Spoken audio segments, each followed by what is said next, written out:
ఎక్కడైనా ల్యాండ్ పై ఇన్వెస్ట్ చేయాలని అనుకుంటున్నారా? అయితే ఫ్యూచర్ సిటీలో ఇప్పుడే ల్యాండ్ పీస్ పెట్టుకోండి. పూర్తి వివరాలకు మాకు కాల్ చేయండి.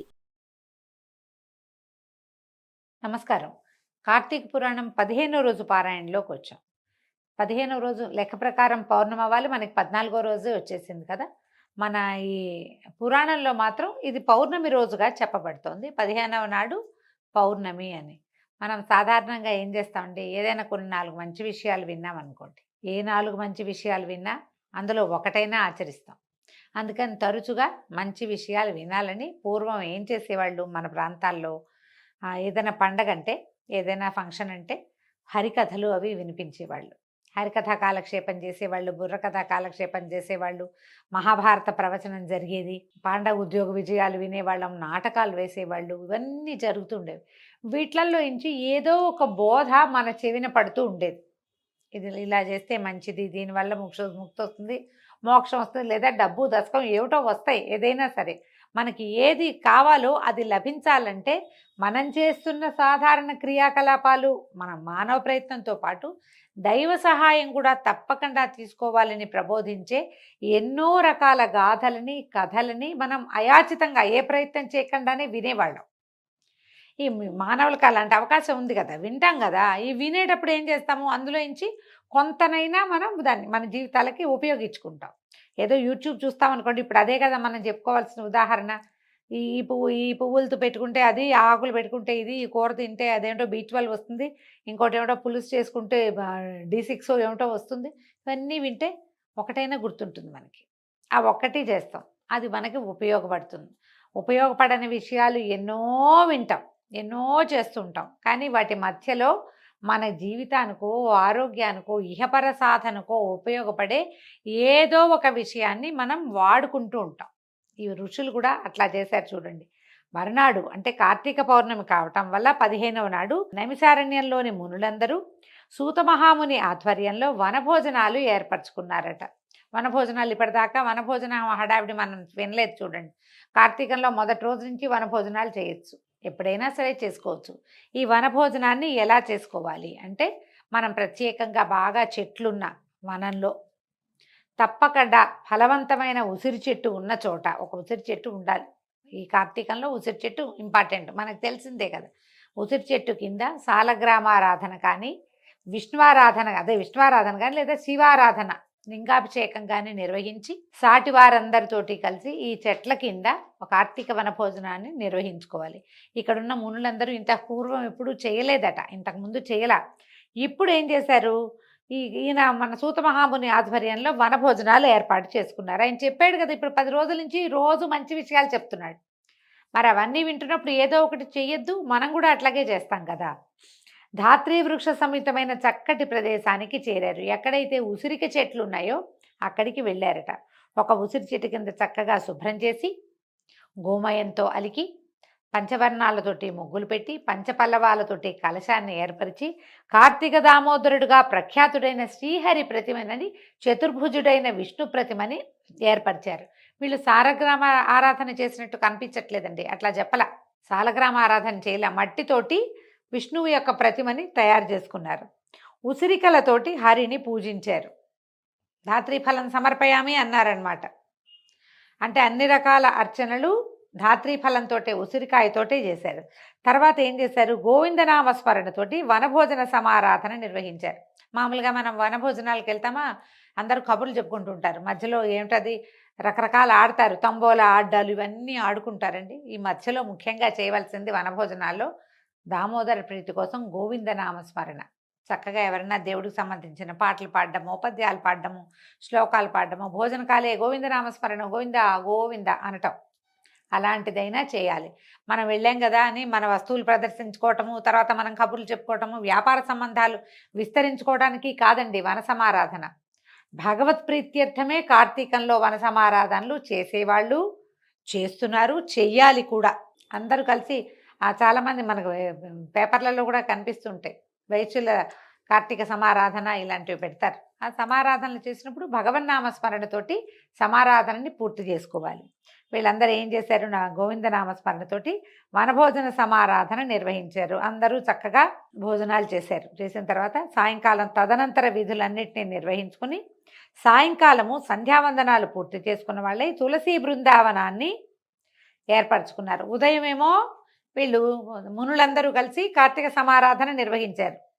ఈ సమారాధన చేసుకునేటప్పుడు సమారాధన అంటే మనమే కాకుండా తమని ఆశ్రయించుకున్నటువంటి పశుపక్ష్యాదులకి, తర్వాత వనచరులు బోళ్ళంతమంది వీళ్ళకి సప్లై చేస్తారు. అవి ఇవి బియ్యము అవి తెచ్చిపెట్టేందుకు వనచరులు వస్తారు. నాయన రేపు సమారాధన, మీరు కూడా ఇక్కడే వచ్చి భోజనం చేయండి అని వాళ్ళని కూడా పిలిచి వాళ్ళకు కూడా భోజనం పెట్టారు. సాయంకాలం ఏం చేశారు, తులసి బృందావనాన్ని ఏర్పరచుకున్నారు. ఇప్పుడు ఇక్కడ ఏం చేశారు, ఒక తులసి చెట్టుని ప్రతిష్ఠ చేశారు ప్రత్యేకంగా. బృందావనం అంటే ఎక్కువ తులసి చెట్లు కూడా పెట్టి ఉండొచ్చు బహుశా. చక్కగా అలికి ముగ్గు వేసి లక్ష్మీప్రదంగా అలంకారం చేశారు తులసీదేవిని. అక్కడ పునః మళ్ళీ సాయంకాలం పొద్దున సమారాధన కార్తీక దామోదరుడు వెళ్ళిపోయాడు. ఇప్పుడు మళ్ళీ ఏం చేశారు, పునః విష్ణువుని కార్తీక దామోదర నామధేయుడిగా ప్రతిష్ఠ చేశారు. చేసి ప్రాణప్రతిష్ఠ చేసి తులసీధాత్రి సమేత కార్తీక దామోదరాయ నమః. తులసి ధాత్రి అంటే ఉసిరి చెట్టు అండి. వీళ్ళిద్దరితోటి కలిసి ఉన్నటువంటి కార్తీక దామోదరుడికి నమస్కారాలు చేస్తున్నామని షోడశోపచారాలు నిర్వహించి స్వామికి నమస్కరించి దీపారాధనలు చేశారు. కార్తీక మాసం ఈ పౌర్ణమి నాడు విశేషంగా చేయవలసిన విధి ఏంటంటే దీపారాధన. ఎంత దీపాలు పెడితే అంత మంచిది. మనము 365 ఒత్తులే వెలిగించుకోవటం కాకుండా వాకిళ్లలో, పెరళ్లలో, తులసిదా సమీపంలో ఆకాశ దీపంతో సహా అన్ని రకాల దీపారాధనలు పౌర్ణమి నాడు నిర్వహిస్తే మంచిదట. ఇక ధ్యానము, ఆవాహనము, ఆసనము, అర్ఘ్యము, పాద్యము, ఆచమనము, మధుపర్కము, స్నానము, వస్త్రము, ఆభరణము, గంధము, పుష్పములు, అక్షతలు, ధూపదీప నైవేద్యాదులు, పుష్పహారాలంకరణ, అనేకానేక స్తోత్రనామావళులతోటి నమస్కారాలతోటి షోడశోపచారాలు నిర్వహించి కార్తీక దామోదరుని తులసీధాత్రి సమేత కార్తీక దామోదరుని పరిపరి విధాలుగా పూజించారు. అక్కడి నుంచి ఏం చేశారు, ఇంతకుముందు మనం దీపస్తంభం చెప్పుకున్నాం, ఇక్కడేమో దీపాలు పెట్టారని చెప్పామా. ఈ దీపస్తంభానికి ఏం చేశారట, చిలవలు పలవలు లేకుండా ఉన్నటువంటి ఒక మొద్దులాగా, ఒక అంటే లాగ్ కలప, అవి లాగ్స్ అంటాం కదా మనం, ఏమన్నా దుంగ, అలాంటి దుంగలని ఒక కలప స్తంభాన్ని తీసుకొచ్చి దాన్ని నాటారట.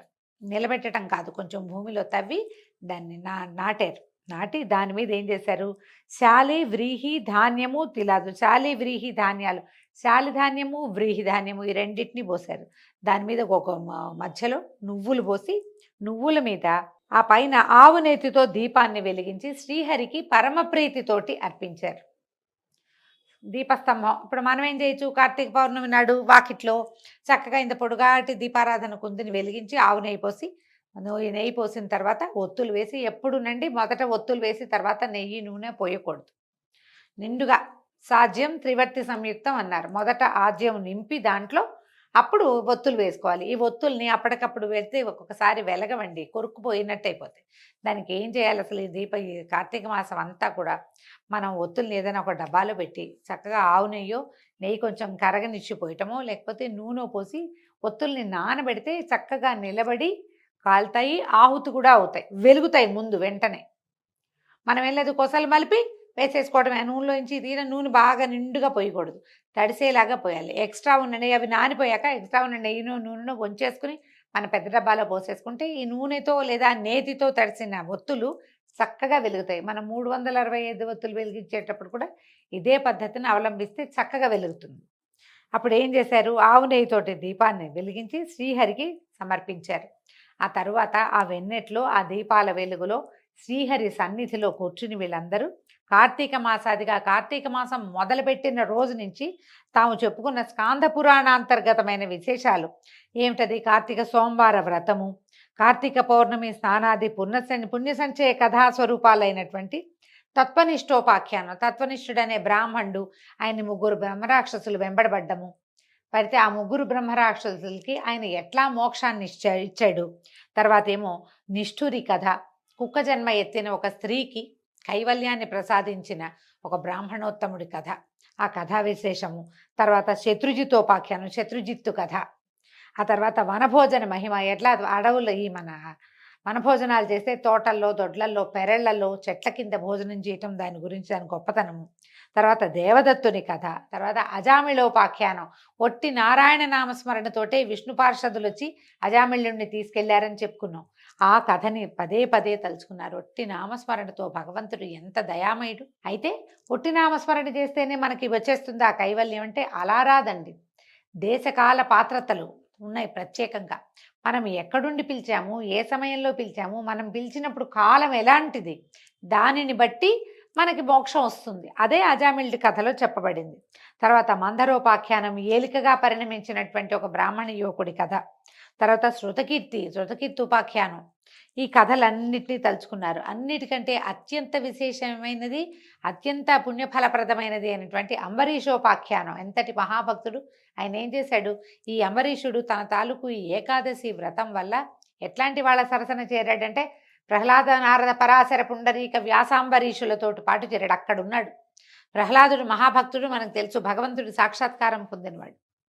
నారదుడు, పరాశరుడు, పుండరీకుడు వాళ్ళ వరసలో చేరిపోయాడు. ఈయన యొక్క ఈ ఏకాదశి వ్రతం వల్ల, అకలంకమైన విష్ణుభక్తి వల్ల ఎట్లా వీళ్ళు భక్తాగ్రేసరులుగా మారతారు అని ఆ కథ అంతా పదే పదే తలుచుకుని మళ్ళా వాటిని ఒకళ్ళకొకళ్ళు చెప్పుకుంటూ మరీ ఆనందించి, మనకు తెలిసిన కథే అయినా మళ్ళీ వింటుంటే భగవత్ కథలు ఇట్లా తాదాత్మ్యాన్ని, సంతోషాన్ని కలిగిస్తాయి. పదే పదే చెప్పుకుంటూ పునః మననం చేసుకున్నారు. తర్వాత ఏం చేశారు, మునులందరూ కూడి యజ్ఞదర్శనార్థము, సూతుల వారిచే ప్రవచించబడే సంపూర్ణ కార్తీక మహాపురాణ శ్రవణార్థము నైమిసారణ్య సమాగతులైన సద్బ్రాహ్మణులకు ఉసిరికలని, కార్తీక దీపాలను, దక్షిణ తాంబూలాదులతో సహా సమర్పించారు. అప్పుడు ఈ నైమిసారణ్యంలోనే ఉన్నటువంటి మునులు, వాళ్ళు ఏంటంటే హోస్ట్లు, వీళ్ళకి గెస్ట్లుగా ఎవరెవరు వచ్చారు, ఇక్కడ పెద్ద యజ్ఞం జరుగుతుంది, యజ్ఞం చూడడానికి దేశాల నుంచి, ఏ ఊళ్ళ నుంచో ఎంతోమంది బ్రాహ్మణులు వచ్చారు. తర్వాత వేద పండితులు వచ్చారు వాళ్ళందరికీ. తర్వాత ఇంకా ఏమిటి, నైన సూత మహాముని వచ్చాడు, ఈయనతో కార్తీక పురాణం చెప్తున్నట్ట విందామని వచ్చిన వాళ్ళు. వీళ్ళందరికీ ఏం చేశారు, ఉసిరికలని, కార్తీక దీపాలని, దక్షిణ తాంబూలాదులను కూడా సమర్పించారు. ఇప్పుడు దీపదానం చాలా అద్భుతమైందని చెప్పాం కదా. వీళ్ళకేం వెండి దీపాలు, బంగారు దీపాలు ఏం అక్కర్లేదండి. పిండితో దీపం చేయటం, దీపాన్ని సమంత్రకంగా తాంబూలంగా ఇవ్వటం. దీపాన్ని ఇచ్చారట. కార్తీక దీపాలతో పాటు ఉసిరికలని తాంబూలంలో పెట్టి ఇస్తే చాలా విశేషం అండి. ఉసిరికాయలు మనం 1 కేజీ కొనుక్కున్నాం, 1/2 కేజీ పక్క వాళ్ళకో వెనక వాళ్ళకో ఇవ్వండి, చాలా మంచిది ఈ సీజన్లో, ఈ కాలంలో కనుక ఇస్తే. దక్షిణము తాంబూలాలతో సహా సమర్పించి అందరికీ నమస్కారాలు చేసుకుని పదే పదే ఈ కార్తీక పుణ్యగాథల్ని తలుచుకుంటూ ఉన్నారు. ఆ రాత్రి ఏం చేశారట, కాలాతిక్రమణను కూడా లెక్క చేయకుండా హరినామస్మరణలతోటి, సంకీర్తనలతోటి, నృత్యగానాది ఉపచార సమర్పణలతోటి గడిపి భక్తి పారవస్యంతో తన్మయులై జన్మ సాఫల్య సంతృప్తులయ్యారు. సౌత సౌనకాది మునిప్రవరులంతా కూడా ఆ రోజు రాత్రి, పౌర్ణమి నాటి రాత్రి జాగరణ చేసి తెల్లవార్లు విష్ణునామ సంకీర్తనతోటి, నృత్యగానాదులతోటి, భగవత్ సంకీర్తనలతోటి ఎంతో సంతోషంగా కార్తీక పౌర్ణమి మహాపర్వదినాన్ని విశేషంగా ఈ నైమిసారణ్యంలో ఉన్నటువంటి ఋషులు, మునులు అందరూ జరుపుకున్నారట. దీంతో 15వ రోజు పారాయణ పూర్తయిందండి. రేపు ఉదయం మళ్ళీ 16వ రోజు పారాయణలో మళ్ళీ కలుసుకుందాం. నమస్కారం.